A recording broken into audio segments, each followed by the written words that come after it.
Ayan, good day ka-Live Good. Pakita ko lang sa inyo yung business for home. Ano ba tong business for home? Para siyang Forbes magazine pero website siya.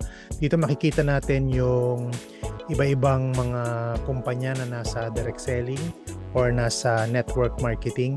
So, tingnan natin kung ano na yung rank o rango pang ilan ang mga kumpanyang kilala natin. Okay? So, pag nandito kayo sa Google, type nyo lang yung business for home. Yan. So, business for home. Tapos, i-click nyo itong business for home direct selling facts, figures, and news. Pag kinlik nyo yan, papasok na kayo sa business for home website. So, ito na yung business for home website. And then, i-click nyo itong momentum ranks. Pag kinlik nyo yan, click nyo, punta lang kayo sa baba.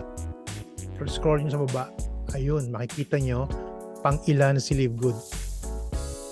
Lakihan ko pang number 1. Okay? Click natin yung iba nating mga kakilalang kumpanya na matagal na dito sa industriya ng direct selling. Type ko yung Tupperware.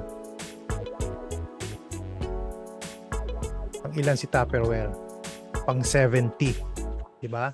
Pang 70. Si Avon. Type natin si Avon. Actually, hindi na siya Avon eh. Nagbago na siya. Nakipag-merge na siya. Kaya na siya Flavon Group 189. What about si Herbalife? Kilala nyo naman si Herbalife. 54. Okay, 54. Type uli natin si Live Good. Number 1. Ulit, sino pa? Amway. Matagal na rin ito. Si Amway. 72. Sino pa?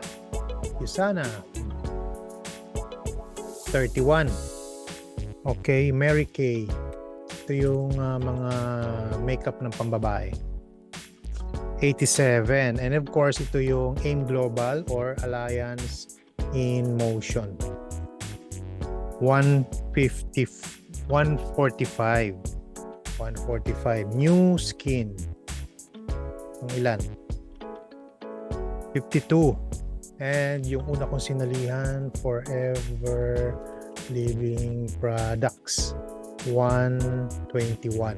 So, matatagal na mga kumpanyang to, pero as of now, yan yung mga rango nila. Again, si Live Good, pangilan? Number 1.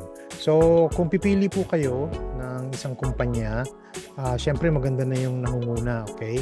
So, tingnan nyo lang po yung kagandahan ni Live Good. At kung meron kayong tanong, PM me, i-share ko sa'yo ano-ano pa ba yung mga kagandahan dito. So, pwede kang maging member or maging affiliate nang hindi mo kailangang bumili ng produkto. Okay po? So, i-guide ko kayo. PM nyo lang ako.